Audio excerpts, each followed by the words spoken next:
Difficulties during divorce.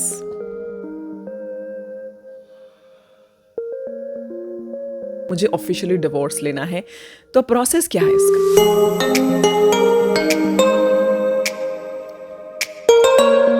हाँ, मैंने pointers ना स्पेसिफिकली लिख के रखे हुए हैं ताकि मैं इमोशंस में ज़्यादा बह ना जाऊँ, क्योंकि आज का जो टॉपिक है it is very difficult also and very practical. मेरा नाम है आकांक्षा, मैं एक वर्किंग सिंगल मदर हूँ।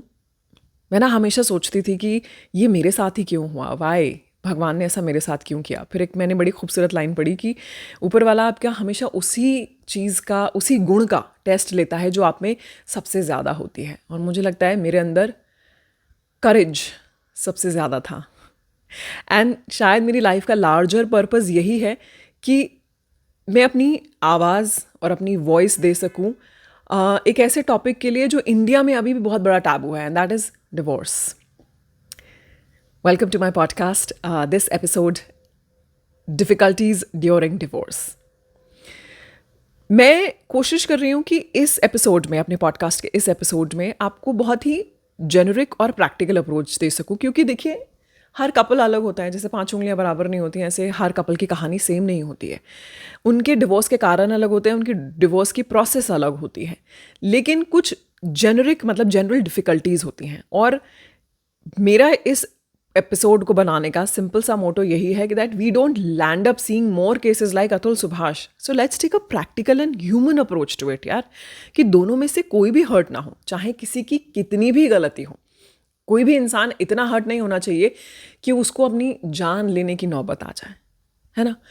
तो स्टेप वाइज समझाने की कोशिश करती हूँ। सबसे पहला जो स्टेप होता है वो होता है प्रोसेसिंग, यानी कि फिगरिंग आउट। यानी कि आपने मेंटली डिसाइड कर लिया कि अब मुझे डिवोर्स चाहिए, मैं ऑफिशियली सेपरेट होना चाहती हूँ या होना चाहता हूँ, तो इसका प्रोसेस क्या होगा। तो इसका प्रोसेस में 2 चीज़ें होती हैं। पहला तो इमोशनल प्रोसेस, यानी कि इमोशनली हम एक दूसरे को प्रोसेस आउट करें, और फिगरिंग आउट कि इसका लीगल प्रोसेस क्या होगा। इमोशनली अगर तो आप और आपके स्पाउस इस लेवल पे हैं, इस मेच्योरिटी पे हैं कि आप आराम से बैठ के बात कर सकते हैं, तो आप बहुत लकी हैं। लेकिन 99% केसेस में ऐसा होता नहीं है। Figuring out the legal process, अब मैं मेरे एक्सपीरियंस से आपको बता देती हूँ कि मैं शायद फॉर्चुनेट इनफ थी कि मेरे फादर जो हैं वो एक क्वालिफाइड लॉयर हैं, मतलब प्रैक्टिस नहीं करते हैं, is not an advocate, but वो एक लॉयर हैं। तो वो लॉज, अग्रीमेंट्स, डीड्स, ये सब बहुत अच्छे से समझते हैं। और मैंने भी, क्योंकि अपने बचपन में घर पे ये सब पापा के ऑफिशियल डॉक्यूमेंट्स बहुत देखे हैं, तो मैं भी इन सब चीज़ों को बहुत अच्छे से समझती हूँ। और एक और चीज़ मैं आपको बताऊँ कि हमारे इंडिया में ना कॉन्ट्रैक्ट्स, ये डीड्स, इन सब को लेकर एक डर होता है कि ओह माय गॉड, कॉन्ट्रैक्ट में क्या तो लिखा हुआ है। बट अगर आप उसको प्रोसेस करने लग जाएंगे, समझने लग जाएंगे, तो आप समझ जाएंगे कि ये कोई भी कॉन्ट्रैक्ट जो है वो म्यूचुअल अग्रीमेंट के बेसिस पर ही साइन होता है। It can not be a one sided thing. दूसरी चीज़ जो मैंने अक्ल का काम किया, मैंने अपने एक्स स्पाउस को बैठ के ये समझाया कि अगर तो ये डिवोर्स म्यूचुअल नहीं होगा तो it is going to be waste of lot of money and lot of time. क्योंकि हमारे बड़े बुजुर्ग ऐसे ही नहीं कह के गए हैं कि पुलिस और लॉयर से ना दोस्ती अच्छी ना दुश्मनी अच्छी, है ना। तो इसीलिए no lawyer is going to give you an advice जिससे कि आपके पैसे बचेंगे। वो हमेशा आपका केस ऐसे ही आगे लेकर जाएंगे जिसमें ज़्यादा से ज़्यादा पैसे बने। ये सबके लिए अप्लाई नहीं होता है, लेकिन मोस्ट केसेस में अप्लाई होता है, क्योंकि अगर घोड़ा घास से ही दोस्ती कर लेगा तो फिर खाएगा क्या। इसीलिए 99% केसेस में अगर म्यूचुअल डिवोर्स होता है, आप आराम से बैठ के डिस्कस कर लीजिए, और फिर उसके बाद you will save the fees of one lawyer, क्योंकि म्यूचुअल डिवोर्स में एक ही लॉयर की ज़रूरत होती है। दूसरा, बहुत सारा टाइम बच जाएगा आपको, ठीक है। और तीसरी चीज़ ये है कि जो इमोशनल स्ट्रेस होता है आप उससे बच जाएंगे। सो मेरे केस में मैंने यही किया था। I was fortunate enough that my x spouse understood this thing, and I told him कि इससे बहुत पैसे बचेंगे जो हम अपनी बेटी के काम में ले सकते हैं। So this happened. सेकेंड, एक बहुत प्रैक्टिकल डिफ़िकल्टी आपको आती है डिवोर्स के दौरान, ट्रांजिट पीरियड में। यानी कि जब तक आपका डिवोर्स नहीं हुआ है, आपका केस कोर्ट में चल रहा है और आप डिसाइडेड नहीं है कि आप कहाँ रहेंगे, अपने पेरेंट्स के घर पे रहेंगे, किसी रेंटेड घर में रहेंगे, अपने एक्स स्पाउस के ही साथ घर में रहेंगे। तो बाय लॉ मैं आपको बता देती हूँ कि वैसे अगर आप आपकी शादी को 7-8 साल से ऊपर हो गए हैं तो ये दिखाना ज़रूरी होता है कि आप साल भर से अलग रह रहे हैं।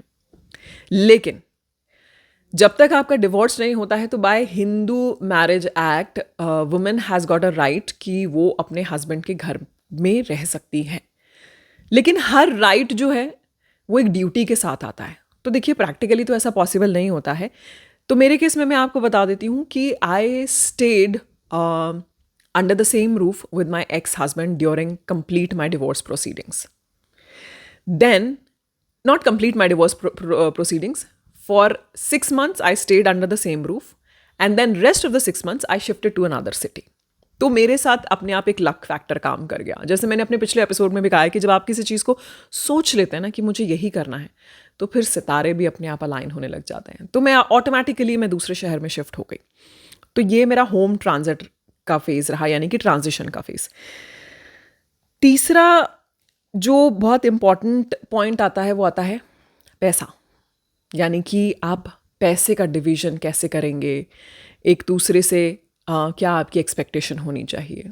आई रीट्रेट माई फैक्ट, एलिमनी हर उस स्पाउस का हक है जो बच्चे का प्राइमरी कस्टोडियन है, बच्चे को केयर कर रहा है। वो हस्बैंड है तो वाइफ की ड्यूटी है कि वो बच्चे के हिस्से का पैसा जो है, चाहे वो कमा रही हैं या नहीं कमा रही हैं, नहीं कमा रही हैं तो कमाइए और दीजिए, क्योंकि अगर आप बच्चे को इस दुनिया में लेकर आए हैं तो आपकी रिस्पॉन्सिबिलिटी है कि आपको उसको अच्छी परवरिश दे के बड़ा करना है। ठीक है, अपनी कमियों का ब्लेम जो है खुद लेना ज़रूरी है, चाहे आप सही हो चाहे गलत हो। तो जो पैसा जो है, दो तरीके का डिफ़िकल्टी आती है। एक तो हाउ टू डिवाइड, अगर एलिमनी इसमें है या कोई एसेट्स आपने साथ में ख़रीदी हुई हैं तो उनका डिवीज़न कैसे होगा। और दूसरी चीज़ कि जो कोर्ट केस में पैसा जा रहा है वो तो जैसा मैंने आपको बताया कि अगर आप म्यूचुअली फाइल करते हैं तो वहाँ आपका पैसा बचेगा। एंड दूसरी चीज़, इन माय केस मैंने अपने पिछले एपिसोड में भी कहा है, अगर आपने नहीं देखा है तो आप you can go and watch, I did not take the alimony at all. उसका सिंपल रीज़न है, he did not offer, I did not ask. And I believe कि मैं आई एम नॉट मेंट, मतलब I am looking for companionship, I am not looking for an ATM। Okay, मेरी ज़िंदगी में कभी भी he was never the ATM। In fact हमेशा से I was the primary earning member, तो मेरे लिए कोई ज़्यादा फ़र्क नहीं आया। फॉर ऑल द वुमेन और इवन मैन जो इतने सक्षम नहीं हैं, तो देखिए ये जो सोल्यूशन है ये सिर्फ बैठ के बातचीत से ही आ सकता है। That comes to my next difficulty, and वो होता है ईगो, एंगर, गुस्सा। उस टाइम पे दोनों ही पार्टीज़ में इतना ईगो होता है, इतना गुस्सा होता है कि वो हमेशा अपना नुकसान कर लेते हैं। जैसे आज मुझे ऐसा लगता है कि मैं एलिमनी नहीं, लेकिन मैं मेरे एक्स हस्बैंड को ये बोल सकती थी कि why don't you create a trust fund for our daughter, and जब वो 18 साल की हो जाए तब सीधे के सीधे मेरी बेटी को वो चीज़ मिल जाए जो आप उसे देना चाहते हैं, क्योंकि एक तरह से ये आपकी ड्यूटी है और मेरी बेटी का राइट है। लेकिन उस वक्त क्या था कि मैं भी बहुत गुस्से में थी, मैं भी बहुत हर्ट थी। और तीसरी चीज़, more than ego, more than anger and more than hurt, I was very very scared.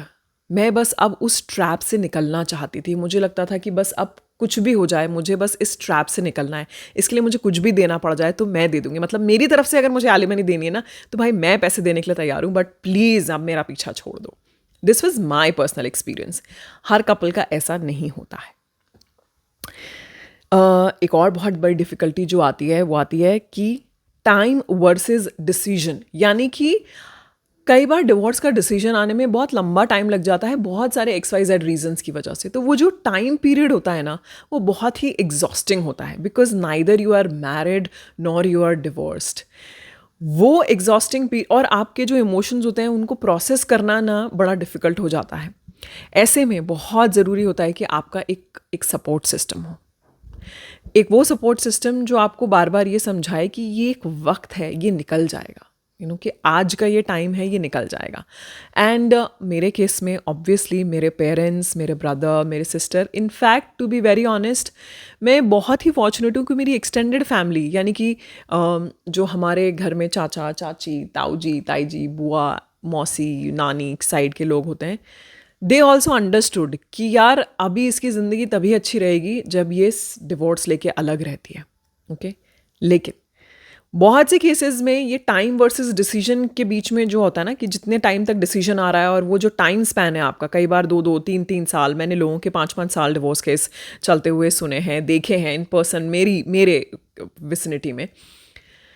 तब बार बार थर्ड पार्टी में बहुत लोग आपको यही आके समझाएंगे, रहने दे यार, गुस्सा छोड़ दे, थोड़ा एडजस्ट कर ले, रह ले, सब रहते ही हैं, सब रहते ही हैं। मेरे साथ भी ऐसा हुआ था।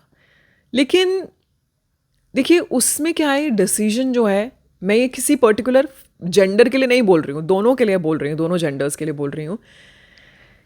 आप खुद सोच के देखिए कि अगर आपकी शादी मान लीजिए 5 साल की थी या 8 साल की थी, क्या वो 8 साल जो आपने इन्वेस्ट किए, आगे आने वाले 8 साल जो है, क्या आप इन्वेस्ट करना चाहेंगे? क्या आप अपने आप को और आगे आने वाले 8 साल वैसे ही शादी में सफ़र करते हुए देख सकते हैं? अगर तो आपको ऐसा लगे कि नहीं यार मैं एडजस्ट कर सकता हूँ, कर सकती हूँ, तो मेरा आपको यही सजेशन रहेगा, don't go for divorce, okay. लेकिन 1% में आपको लगे कि नहीं यार ये 8 साल में 8 महीने ये ज़िंदगी नहीं जी सकती और नहीं जी सकता, और देन फिर अपना डिसीजन सोच समझ के लीजिए। Once again I am saying कि जैसे 5 उंगलियां बराबर नहीं होती हैं, ऐसे हर कपल की स्टोरी बराबर नहीं होती है। छोटे छोटे रीजंस पे divorce will be very painful. कभी और आप इस टॉपिक पे मैं मतलब अपना पॉडकास्ट का एपिसोड बनाऊंगी कि छोटे छोटे रीजंस क्या होते हैं, क्योंकि दर्द तो दर्द होता है ना यार, छोटा और बड़ा दर्द नहीं होता है। ऐसे ही रीजंस तो रीजंस होते हैं, छोटे बड़े नहीं हो सकते, लेकिन फिर भी एक लॉजिक है इसका। सो टाइम वर्सेस डिसीजन का एक डिफ़िकल्टी होती है बहुत बड़ी, वो टाइम निकालना बहुत मुश्किल होता है जब तक डिसीजन नहीं आता फाइनल। इसमें जो लास्ट सबसे बड़ा चैलेंज आता है वो होता है फेसिंग पीपल, कि जब तक आप ना तो मैरिड हो ना डिवोर्स्ड हो और आपको लोगों को फेस करना है। मैं ना I tell you a very interesting story कि जैसा मैंने आपको कहा कि मेरे डिवोर्स की केस की प्रोसीडिंग्स के दौरान ही मैं अपने नए जॉब के लिए दिल्ली शिफ्ट हो गई थी। जब आप नया कंपनी ज्वाइन करते हैं तो कंपनी आपको एक कंप्लीट किट देती है, एम्प्लॉय किट, जिसमें आपको अपनी सारी डिटेल्स फिल करनी होती हैं। तो उसमें एक चेक बॉक्स आता है जो इसमें आपको लिखना होता है मैरिड, सिंगल, डिवोर्स्ड। अब मैं अपनी ज़िंदगी के उस पड़ाव पे थी कि neither I was married nor I was divorced, not single, क्योंकि मेरा केस जो है डिवोर्स प्रोसीडिंग्स चल रही थी। Then I called my HR और मैंने बहुत ओपनली उनको ये बात बोली कि listen, my divorce case is in the court and but I am still married, but this status will change in another 6 months.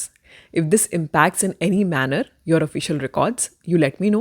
But अभी अगर आप मुझे बोलोगे I have to produce any kind of document, तो I don't have a document because the case is going on in the court.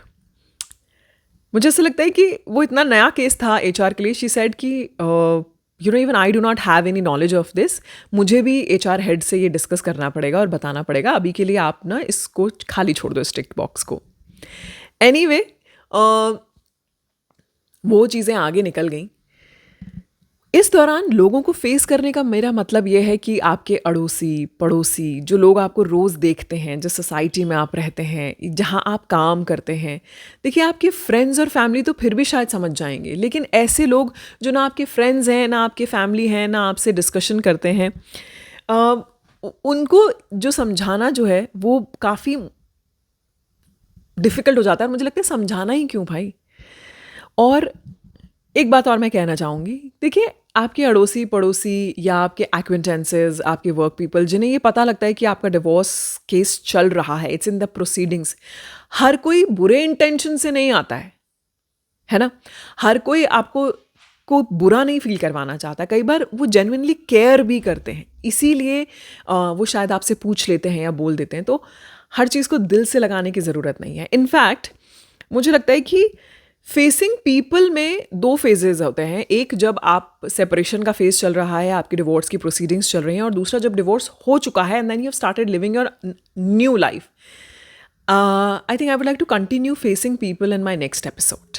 In the meantime अगर आपके कुछ comments हैं, कुछ सवाल हैं, डू शेयर विद देम, क्योंकि उससे मुझे एक्चुअली समझ में आता है कि people in relationship, what kind of questions they go through. Okay, and something else also, besides besides divorce, besides separation, I have another identity also. Like I always say, motherhood is not my identity. It really amplifies me. I'm also a podcast producer. मैं 13-14 साल का मेरा radio jockey का experience है. I am also a voice over artist, और अब 2 साल हो गए मुझे कंटेंट क्रिएशन की जर्नी में. तो मैं एक कथक स्टूडेंट हूँ और परफॉर्मिंग आर्टिस्ट हूँ.